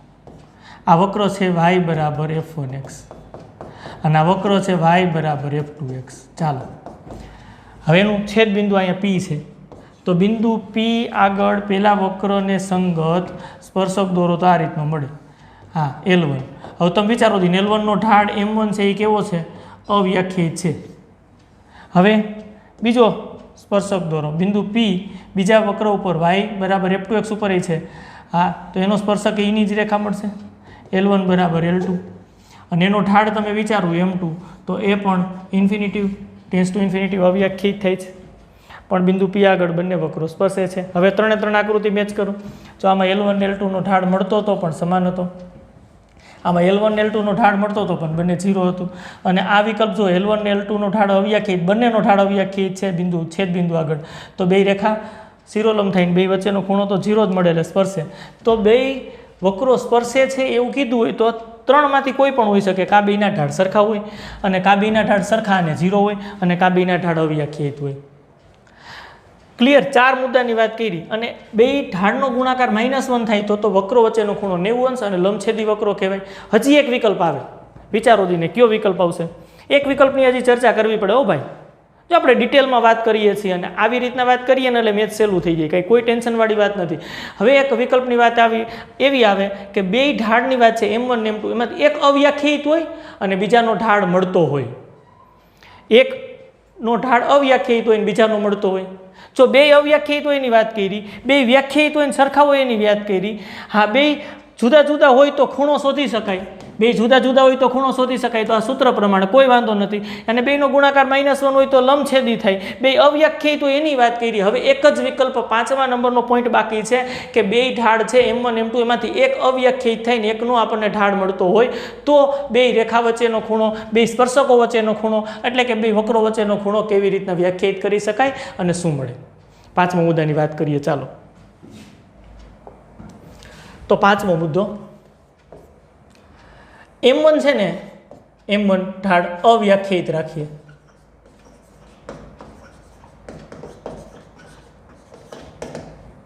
તથા M2 છે એનો ઢાળ, M2 નો ઢાળ મળે છે, M2 નો ઢાળ વ્યાખ્યાયિત છે. એક અવ્યાખ્યાયિત છે ને એક વ્યાખ્યાયિત છે. ધારો કે M2 બરાબર M ઢાળ એટલે કે tan થીટા કહું, તો આ થીટા એટલે શું છે? હા, L2 સ્પર્શકે, કારણ કે L1 સ્પર્શક તમે લ્યો, પેલો સ્પર્શક પેલા વક્રને સંગત સ્પર્શક લ્યો, એનો ઢાળ તમે અવ્યાખ્યાયિત રાખ્યો છે, અને બીજો સ્પર્શક L2 એનો ઢાળ તમે M2 રાખ્યો છે, વ્યાખ્યાયિત છે. L2 સ્પર્શકે x અક્ષની ધન દિશામાં બનાવેલ ખૂણો,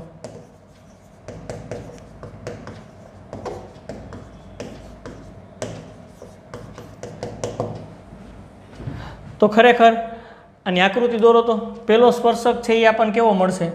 હા, હવે તમને ક્લિયર થઈ ગઈ. વક્ર નથી દોરતો, M1 છે, L1 સ્પર્શક તમને અવ્યાખ્યાયિત આવે છે, L1 સ્પર્શકનો ઢાળ અવ્યાખ્યાયિત આવે છે, એટલે L1 છે એ તમને ક્લિયરલી ખબર પડે કે તમને L1 છે એ આ રીતની શિરોલંબ રેખા મળવી જોઈએ. શિરોલંબ રેખા દોરી દો. શિરોલંબ રેખા મળે છે, આ L1 છે, આ સ્પર્શક છેદબિંદુ આગળ, અને L2 નો સ્પર્શક છે એનો ઢાળ આપણને આપ્યો છે M, બે રેખા વચ્ચેનો ખૂણો લેવાનો છે. આ એક સ્પર્શક, હજી બીજો સ્પર્શક L2 દોરો. હા, L2 તમે દોરશો તો એના માટેની ખાસ વાત છે, એનો ઢાળ મળે છે એ x અક્ષની ધન દિશામાં બનાવેલ ખૂણો, હા એ થીટા છે, કારણ કે તો જ tan થીટા એટલે કે ઢાળ M થાય. તો L2 હું દોરું છું, ધારો કે L2 હું આવી રીતના દોરું છું.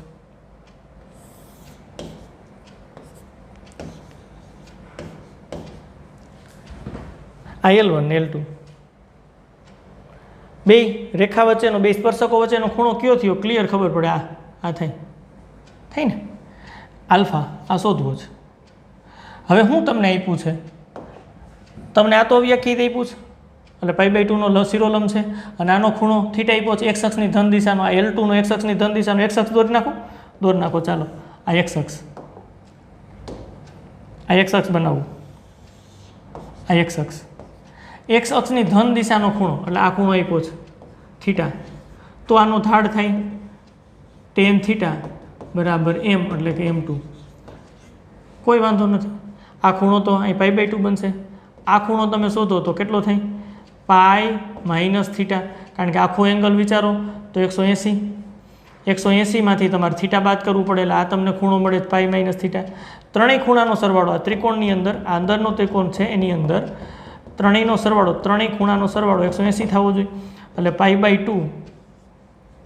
આના માટેની વાત છે અહીં ઉપર કરીએ π/2 આ ખૂણો π/2 એટલે 90 છે પ્લસ આલ્ફા આ ખૂણાની વાત કરીએ એ π - θ છે π - θ અને ત્રણેય ખૂણાનો સરવાળો પાઈ થવો જોઈએ ત્રિકોણની વાત છે આ નામ આપવું તો આપી દેવાય ABC એટલે કોઈ વાંધો નથી બે બાજુથી પાઈ કેન્સલ થાય આપણો ટાર્ગેટ બે રેખા વચ્ચેનો ખૂણો બે સ્પર્શકો વચ્ચેનો ખૂણો આલ્ફા શોધવાનું છે થીટા આ બાજુ જાય તો પ્લસ π/2 આ બાજુ જાય તો માઇનસ એટલે આવું આવે છે હજી આલ્ફા બરાબર માઇનસ કોમન કાઢો તો π/2 - θ થાય આવું થાય છે આ બે સ્પર્શક વચ્ચેનો ખૂણો એટલે બે વક્રો વચ્ચેનો ખૂણો જ્યારે એક ઢાળ અવ્યાખ્યાયિત હોય અને બીજો ઢાળ મળતો હોય એક્સ અક્ષની ધન દિશામાં થીટા ખૂણો બનાવે ત્યારની વાત છે આ પહેલો વિકલ્પ તમે કહો બીજો વિકલ્પ આવે જ ને અહીંયા દોરવો છે આપણે વિકલ્પ નંબર 2 ડિટેલમાં વાત કરવાનું નક્કી કર્યું છે ને ભાઈ આપણે એટલે બધી ચર્ચા તો કરવી જ પડશે હવે પાછી વાત આવી કરીએ કે વિકલ્પ બીજો છે વાત તો ઉપરની જ છે L1 શિરોલંબ કારણ કે એનો ઢાળ અવ્યાખ્યાયિત છે હા શિરોલંબ રેખાનો ઢાળ અવ્યાખ્યાયિત હોય આપણે શું ભણીએ છીએ અત્યારે વિકલિતના ભૂમિતિમાં ઉપયોગ અને કઈ કઈ બાબત આવે એક તો વિકલિત આવે એટલે ચેપ્ટર વિકલન આપણને આવડવું જોઈએ ભૂમિતિ આપણને આવડવું જોઈએ અને બંનેનું કોમ્બિનેશન થાય એટલે વિકલિતના ઉપયોગો થાય એટલે ભૂમિતિની વાત એ રેખા વર્તુળ પરવલય ઉપવલય બધી આપણને ખબર હોવી જોઈએ સામે વિકલનની પણ આપણને ખબર હોવી જોઈએ તો પછી ઉપયોગ એનો ભૂમિતિની અંદર કરી શકશું વિકલનનો ઉપયોગ આ અત્યારે L1 છે અને એનો ઢાળ અવ્યાખ્યાયિત છે હા કારણ કે શિરોલંબ રેખા મેં દોરી છે હવે આ રેખા મેં L2 આમ દોરી હતી ને એની જગ્યાએ હું આમ દોર નાખું આમે હોઈ શકે ભાઈ ઢાળ તો આવી રીતના મળે છે એની જગ્યાએ આમે મળે તો બે રેખા વચ્ચેનો ખૂણો લઘુકોણ એટલે આલ્ફા થાય એક્સ અક્ષ બનાવી નાખીએ ચાલો એક્સ અક્ષ બનાવી નાખીએ આમ એક્સ અક્ષ બનાવી નાખીએ આ એક્સ અક્ષ ધારો કે હોય તો એક્સ અક્ષની ધન દિશાનો ખૂણો થીટા આપણને કીધું છે L2 રેખાએ એક્સ અક્ષની ધન દિશામાં થીટા ખૂણો બનાવ્યો હોય આ તમે જુઓ તો 90 છે પાછા આ ત્રિકોણની વાત કરીએ ત્રણેયનો સરવાળો એટલે કે આલ્ફા પ્લસ થીટા પ્લસ આ 90 છે એટલે π/2 ત્રણેયનો સરવાળો પાઈ થાય ત્રિકોણના ત્રણેય ખૂણાનો સરવાળો પાઈ થાય આની ઉપરથી હું આલ્ફા શોધી લઉં પાઈ આ બાજુ જશે તો -π/2 થીટા આ બાજુ જાય તો -θ સાદુરૂપ આપી દો ચાલો આલ્ફા બરાબર પાઈમાંથી π/2 બાદ એટલે π/2 આવશે -θ આલ્ફા એવું આ બેનું કોમ્બિનેશન કરો તો ખૂણો આલ્ફા તો આલ્ફા બરાબર આવું થાય આલ્ફા બરાબર માનાંકમાં π/2 -θ આ માનાંક એટલા માટે લીધું કે π/2 કરતાં ખૂણો આપણે વધારવાનો નથી ભાઈ આમાંય ખૂણો 0 થી 90 ની વચ્ચે આમાંય ખૂણો 0 થી 90 ની વચ્ચે જ આવે કેમ કારણ કે બે રેખા વચ્ચેનો ખૂણો એટલે બે અભિકોણની જોડ એમાંથી લઘુકોણ અભિકોણના માપને બે રેખા વચ્ચેનો ખૂણો આપણે વ્યાખ્યાયિત કર્યો હતો એટલે અહીં બે સ્પર્શકો વચ્ચેના ખૂણાની વાત આવશે તો એ પણ 0 થી 90 ની વચ્ચે જ આવશે એટલે મેં માનાંક લખ્યો છે π/2 -θ એટલે π/2 માંથી ખૂણો તમે ગમે એ બાદ કરો તો એ 0 અને 90 ની વચ્ચે મળે ઓમે જો અહીં પ્લસ આવે છે અહીંયા માઇનસ આવે છે એટલે પ્લસ ઓર માઇનસ લખી શકાય અને એને આપણે આમ લખી શકાય આ જોયું છે રેખાની અંદર જોયું છે આ સૂત્ર બે રેખા વચ્ચેનો ખૂણો આલ્ફા બરાબર π/2 -θ ક્યારે થાય તો કે એક ઢાળ અવ્યાખ્યાયિત હોય અને બીજો ઢાળ મળતો હોય એક્સ અક્ષની ધન દિશામાં થીટા ખૂણો બનાવે ને ત્યારે આ થાય રેખામાંય સેમ સાબિતી આપી હતી એવી જ આની અંદર છે હવે બધી જ વાત પૂરી થઈ ગઈ 5 મુદ્દાની વાત પૂરી થઈ ગઈ બેયના ઢાળ મળતા હોય તો સીધું જ સૂત્ર લગાડાય હા કયું સૂત્ર લગાડાય આલ્ફા બરાબર tan ઇન્વર્સ આ સૂત્ર લગાડાય m1 - m2 અને છેદમાં 1 + m1 × m2 આ સૂત્ર લગાડાય બેયના ઢાળ મળતા હોય તો બે રેખા વચ્ચેનો બે સ્પર્શક વચ્ચેનો એટલે કે બે વક્રો વચ્ચેનો ખૂણો મળી જાય કારણ કે બે વક્રો વચ્ચેનો ખૂણો એટલે એના છેદ બિંદુ આગળ દોરેલા સ્પર્શકો વચ્ચેનો ખૂણો થાય ઢાળ મળે છે તો સીધું જ આ સૂત્ર એવું બને કે એકનો ઢાળ નથી મળતો ને એકનો ઢાળ મળે છે તો જેનો ઢાળ મળે છે એ રેખા એક્સ અક્ષની ધન દિશામાં બનાવેલ ખૂણો થીટા શોધી લેવાય અને આ સૂત્રની મદદથી π/2 - θ કરીને મેળવી શકાય જો અહીંયા હવે એવું બની શકે m1નો ઢાળ મળે અને m2નો ઢાળ અવ્યાખ્યાયિત તો એવો વિકલ્પ લઈ શકાય પણ એની કંઈ જરૂર નથી કારણ કે તમે સમજી શકો છો અહીંયા m1નો ઢાળ મળે છે તો એને સંગત એક્સ અક્ષની ધન દિશામાં ખૂણો થીટા મળે આ અવ્યાખ્યાયિત છે સૂત્ર તો આ જ લાગુ પડે આલ્ફા બરાબર π/2 -θ એક શિરોલંબ રેખા હોય અને બીજી રેખા એક્સ અક્ષની ધન દિશામાં થીટા ખૂણો બનાવે તો એના માટેનું સૂત્ર રેડી છે ક્લિયર બેય ઢાળ મળે તો આ સૂત્ર બેમાંથી એકનો ઢાળ મળે ને એક અવ્યાખ્યાયિત હોય તો આ સૂત્ર અને હજી એક ઓપ્શન આવે બેયના ઢાળ અવ્યાખ્યાયિત થાય તો તમને ખબર છે બેયના ઢાળ અવ્યાખ્યાયિત થાય, આર્યા બેયના ઢાળ અવ્યાખ્યાયિત થાય તો ખૂણો 0 મળે. બે વક્રો પરસ્પર છેદબિંદુ એ સ્પર્શે, એકના એક જ શિરોલંબ સ્પર્શકો મળે. L1 બરાબર L2 બે શિરોલંબ થાય. ક્લિયર? હવે તમને હજી એક વિકલ્પ આવે કે ભાઈ બેયના ઢાળ 0 થાય તો સૂત્રમાં મૂકો તો હાલે, અને ક્લિયર છે બેયના ઢાળ 0 થાય તો બેયના ઢાળ 0 થાય તો સમક્ષિતિજ સ્પર્શકો L1 બરાબર L2 થાય અને વચ્ચેનો ખૂણો 0 એટલે કે બંને વક્રો સ્પર્શશે. M1 બરાબર M2 થાય તો અહીંયા 0 tan આલ્ફા બરાબર 0 આલ્ફા બરાબર 0, ખૂણો તો 0 જ મળે, વક્રો પરસ્પર સ્પર્શે. આવી આકૃતિ બની શકે, શક્યતાવાળી છે વાત. અને બે ઢાળનો ગુણાકાર -1 થાય તો એને લંબછેદી વક્રો કહેવાય. કેટલી બધી ડિટેલમાં વાત કરી. જો સૌથી પહેલાં સ્પર્શકથી શરૂ કરી હતી વાત. સ્પર્શક બિંદુ P આગળના સ્પર્શકની વાત, બિંદુ P આગળ સ્પર્શકનો ઢાળ વ્યાખ્યાયિત કર્યો, પછી એને આધારે અભિલંબનો ઢાળ, સ્પર્શકનું સમીકરણ, અભિલંબનું સમીકરણ, સ્પર્શકના અંતખંડો, અભિલંબના અંતખંડો, અવસ્પર્શકની વાત આપણે કરી, અવાભિલંબની વાત કરી, અને છેલ્લે બે વક્રો વચ્ચેના ખૂણાની વાત કરી. આટલા વિકલિતના ભૂમિતિની અંદર આપણે ઉપયોગની અંદર આવશે. તો વિકલિત જે આપણે ભણવાના છીએ એનો ભૂમિતિમાં ક્યાં ઉપયોગ થાય છે એના દાખલા હવે નેક્સ્ટ લેક્ચરની અંદર આપણે ગણવાના છે. તો ખાસમ ખાસ આ થિયરિકલ પોર્શન છે એ મસ્ત ચકાચક તૈયાર કરી નાખવાનો, જેથી કરીને દાખલામાં સીધું જ આપણે વાપરી શકીએ. અહીંયા સુધી રાખશું. નેક્સ્ટ વિડીયો લેક્ચરની અંદર પાછા આપણે મળશું. Thank you. આવજો.